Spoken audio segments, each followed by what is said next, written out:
নমস্কাৰ এই মুহূৰ্তৰ অন্য এটা বিগ ব্ৰেকিং লৈ আহিছোঁ অসমক সুৰক্ষা কৰাত সজাগ হ'ব লাগিব একমাত্ৰ অসমীয়া লোক অসমে আগভাগ ল'লেই পূৰ্ণ সমৰ্থন কৰিব কেন্দ্ৰীয় চৰকাৰে অসমীয়াই আপোচ কৰিব নালাগিব বিদেশী খেদাত বিদেশী বিতাৰণক লৈ মুখ্যমন্ত্ৰী ডক্টৰ হিমন্ত বিশ্ব শৰ্মাই এইবাৰ ডাঙৰ মন্তব্য কৰিছে বিদেশীক পুশবেক কৰা হ'বই বুলি কোৱা হৈছে কিছু বিশদ তথ্য এই সন্দৰ্ভত আমি লাভ কৰিছোঁ সবিস্তাৰে আপোনালোকক জনাই যাম অসমক সুৰক্ষা কৰাত সজাগ হ'ব লাগিব অসমীয়া ইতিমধ্যে এই সন্দৰ্ভত মুখ্যমন্ত্ৰীগৰাকীয়ে মন্তব্য কৰিছে অসমে আগভাগ ল'লেই পূৰ্ণ সমৰ্থন কৰিব কেন্দ্ৰীয় চৰকাৰে অসমীয়াই আপোচ কৰিব নালাগিব বিদেশী খেদাত বিদেশী বিতাৰণক লৈ মুখ্যমন্ত্ৰী ডক্টৰ হিমন্ত বিশ্ব শৰ্মাৰ ডাঙৰ মন্তব্য বিদেশীক পুশবেক কৰা হ'বই কিন্তু একাংশ অসমীয়াই বিৰোধিতা কৰি আছে পুশবেক কৰাত আটাইতকৈ সমালোচনা কৰিছে অসমীয়াখিনিয়ে অসমীয়া মানুহৰ সুৰক্ষা মোদী ডাঙৰীয়াই কৰিব নোৱাৰে বুলিও কোৱা হৈছে অসমীয়াই যিখিনি কথা মোদী ডাঙৰীয়াৰ পৰা বিচাৰিব সেই সন্দৰ্ভত ইতিমধ্যে মুখ্যমন্ত্ৰীগৰাকীয়ে উল্লেখ কৰা ধৰণে বিদেশী ধৰা পৰিলে বিএছএফক গতাই পুশবেক কৰা হ'ব যদি আমি এই বিএছএফক গতাই নিদিও মোদী ডাঙৰীয়াই ইয়ালৈ আহি সেৱা কৰিব নোৱাৰে গতিকে অসমীয়াই নিজে সজাগ সচেতন হ'ব লাগিব অসমক সুৰক্ষা কৰাৰ ক্ষেত্ৰত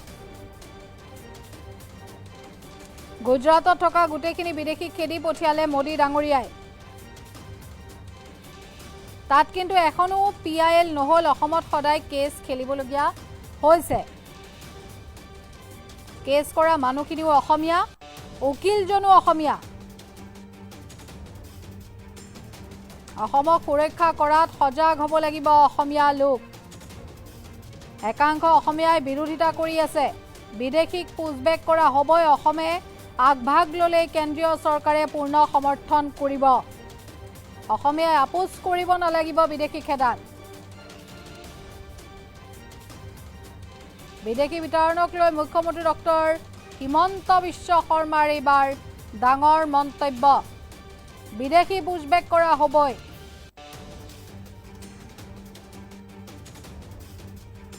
কিন্তু একাংশ অসমীয়াই বিৰোধিতা কৰি আছে পুশবেকত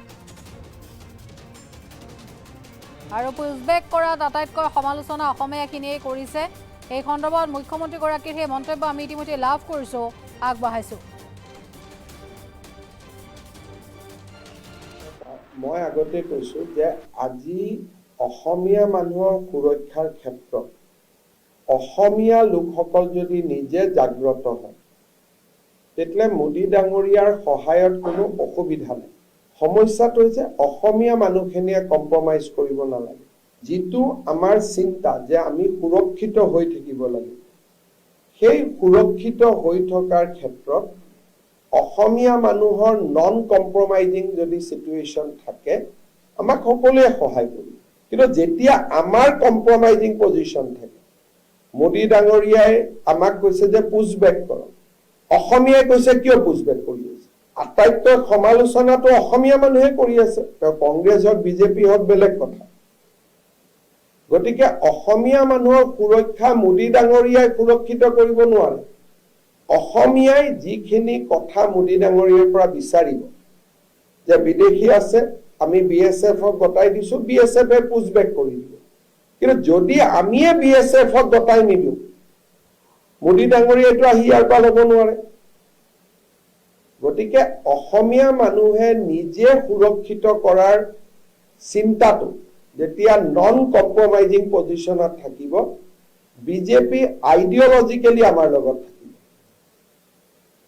যদি গুজৰাটৰ পৰা মোদী ডাঙৰীয়াইটো গোটেইখিনি ফৰেনাৰ খেদি পঠিয়াই দিলে আহমেদাবাদত থকা যিমান আছিলে তাততো এখন পিআইএলো নহ'ল এখন পিটিশ্যনো নহ'ল অসমততো মই ডেইলি কেছ খেলি আছো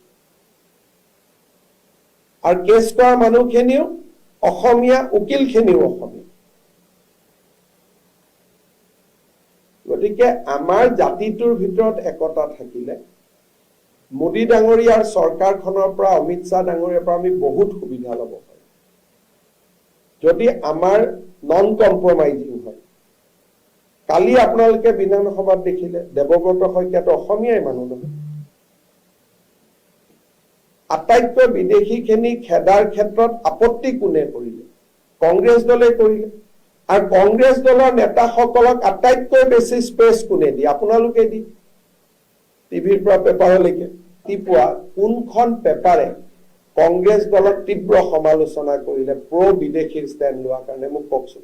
মইতো ৰাতিপুৱা হেডলাইন চাইছো, মোৰ বক্তব্যটো দিছে, কিন্তু কোন আজিৰ দিনটোত কিমানটা সংগঠনে আন্দোলন কৰিছে যে কংগ্ৰেছৰ প্ৰতিমূৰ্তি জ্বলাম, কংগ্ৰেছে কিয় অসমীয়া মানুহৰ বিপক্ষে ক'ব? কোনোতো কৰা নাই। ভৱিষ্যত অন্ধকাৰ। যদি অসমীয়া মানুহৰ প্ৰতিনিধিয়ে যদি বিধানসভাত কয় বাংলাদেশীক পুছবেক কৰিব নালাগে, আইনেদি কৰক, এইটো কওঁতে বুজি পাব নালাগে নেকি? কোনোবাই বাংলাদেশ চৰকাৰে অসমৰ পৰা বাংলাদেশখিনি স্বীকাৰ কৰিব নেকি? গতিকে আইনৰ মাজেদি বহিষ্কৰণটো কি বস্তু? বহিষ্কৰণটো আইনৰ বাহিৰেদিয়েতো হ'ব লাগিব না। ভাৰতৰ আইনেদি হ'ব, বাংলাদেশৰ আইন দি হ'ব নোৱাৰে নহয়।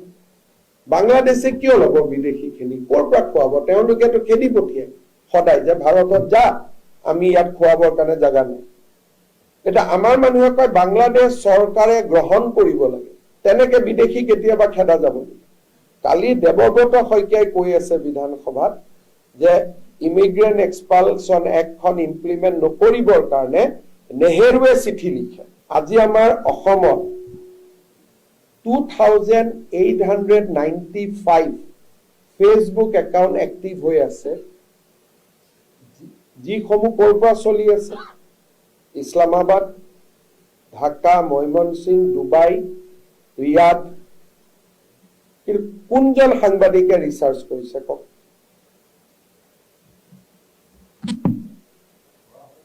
এইটো ৰিচাৰ্চ কৰিবৰ কাৰণেতো একোৱেই নালাগে, মাত্ৰ কমেণ্টখিনিলৈ যাব লাগে, গৈ চাব লাগে যে ইয়াৰ এড্ৰেছটো ক'ত আছে।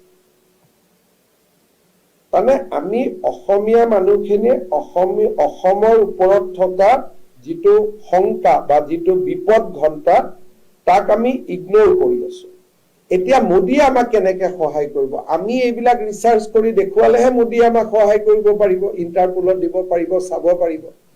আমিতো আমাৰ চাৰিওফালে থকা নিৰাপত্তাহীনতাৰ পৰিৱেশটো আমিয়ে বুজি পোৱা। আমি অসমীয়াসকলে তাক বুজি পালে, এইটোতো মুখ্যমন্ত্ৰীৰ কাম নহয়। আপোনালোকেওতো পেজকেইটা চাব পাৰে। অসমখন হ'ল এইটো আজিৰ প্ৰজেক্ট নহয়।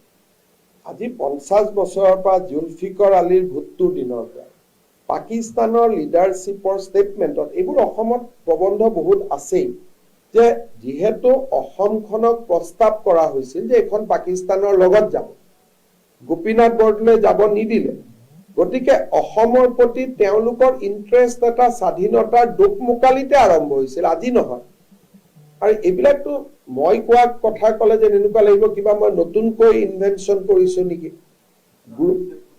গ্ৰুপিঙত অসমখন পাকিস্তানৰ লগত গৈছিলে।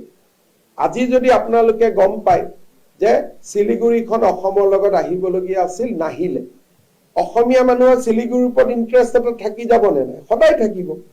গতিকে পাকিস্তান আৰু বাংলাদেশৰ অসমৰ ওপৰত যিটো ইণ্টাৰেষ্ট, সেই ইণ্টাৰেষ্টটো সদায় আছে। তাৰপিছত বিভাজন হ'ল, এটা ফ্ৰেণ্ডলি গভৰ্ণমেণ্ট থাকিলে বাংলাদেশত, গতিকে এণ্টি ইণ্ডিয়া কথাবিলাক বাংলাদেশত কমি গ'ল, পাকিস্তানত বাঢ়ি থাকিলে। কিন্তু মহম্মদ ইউনুছ অহাৰ পিছত পৰিৱেশটো আকৌ বদলি গ'ল, ইমানে কথা। গতিকে এইবিলাক কাম যে আজিৰ পৰা চলি আছে নহয়। যদি কেতিয়াবা বিধানসভাত আপোনালোকে বিষ্ণুৰাম মেধিৰ ভাষণ পঢ়ে, গৌৰী শংকৰ ভট্টাচাৰ্যৰ ভাষণ পঢ়ে, এই কথাবিলাক মই কোৱা কথাবিলাকেই তাত আছে, নতুন কথা একো নাই। এনেকে যেতিয়ালৈকে অসমীয়াই একত্ৰিত হৈ কাম আৰম্ভ নকৰে, যদি আজি অসমীয়া উকিলে এইবিলাক কেছ নকৰো বুলি কয়, এইটোতো জাতিৰ প্ৰশ্ন।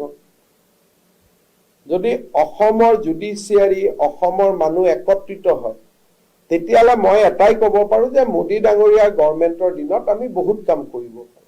আজি মোদী ডাঙৰীয়া আমাক NRC কৰাত সহায় কৰিলে, কিন্তু NRC-খন বেয়া কৰাৰ ক্ষেত্ৰত আমাৰ এইটো মানুহবিলাকে সুবিধা কৰি দিলে। মইতো বিধানসভাত কৈ থাকোঁ, 2-3জন আমাৰ অসমীয়া ACS অফিচাৰে ইমিগ্ৰেণ্ট মুছলিম মানুহকো অৰিজিনেল ইনহেবিটেণ্ট বুলি ভাড়াক কৰি NRC-ত চব ভৰাই দিলে। আৰু এইবিলাক কথা বাতৰি কাকতে ওলাই গৈছে। এইবিলাক ইনকুৱাৰী কৰাৰ কথা নহয়। কামবিলাক কোনে কৰে? আমিয়েতো কৰি আছো। গতিকে আমি এইটো কথা ভাবিব নালাগে যে কেন্দ্ৰীয় চৰকাৰে অসমৰ পৰা বিদেশী বহিষ্কাৰ কৰিব। অসমে যেতিয়া নিজে আগভাগ ল'ব, কেন্দ্ৰীয় চৰকাৰে আমাক পূৰ্ণ সহযোগিতা কৰিব। কিন্তু আমিয়ে যদি তাতো মছলা বিচাৰি থাকো, তেতিয়াহ'লে নহ'ব। কিন্তু মই বিশ্বাস কৰোঁ this is the best time. আমি ইচ্ছা কৰিলে কৰিব পাৰোঁ। কালি মই সুপ্ৰিম কোৰ্টৰে ইমান ডাঙৰ অৰ্ডাৰ এটা পঢ়ি দিছোঁ। কোনো এখন বাতৰি কাকতৰ পৰা মই সেই অৰ্ডাৰটো পোৱা নাপালোঁ যে ইমিগ্ৰেণ্ট এক্সপালশ্যন এক্টখনো ব্যৱহৃত হ'ব পাৰে। 71 চনৰ সময়সীমা থাকিল বুলি হেডলাইন চবতে হ'ল, কিন্তু ইমান ডাঙৰ পেৰাগ্ৰাফ এটা তাত লুকাই আছে। কোনোতো টিভি, কোনো টক শ্ব'তে এইটো আলোচনা নহ'ল তেতিয়া। মইতো এইটো 10 দিনমান আগত যেতিয়া এই পুছবেক হ'ল, দুই এজনে কোৰ্টত গ'ল, তেতিয়া বস্তুটো সন্মুখত ওলাই আহিল। তাৰমানে আমি নিজকে, মই সমালোচনা কৰা নাই, কৰবাত আমি নিজকে অফ গাৰ্ড কৰিছোঁ। আমি যিটো সাৱধান হ'ব লাগে, সচেতন হ'ব লাগে, চাৰিওফালে শত্ৰু থকাৰ কাৰণে আমি যিটো সাৱধান হোৱাৰ প্ৰয়োজন আছে, সেই সাৱধানতাটো আমি কমাই আনি আছোঁ।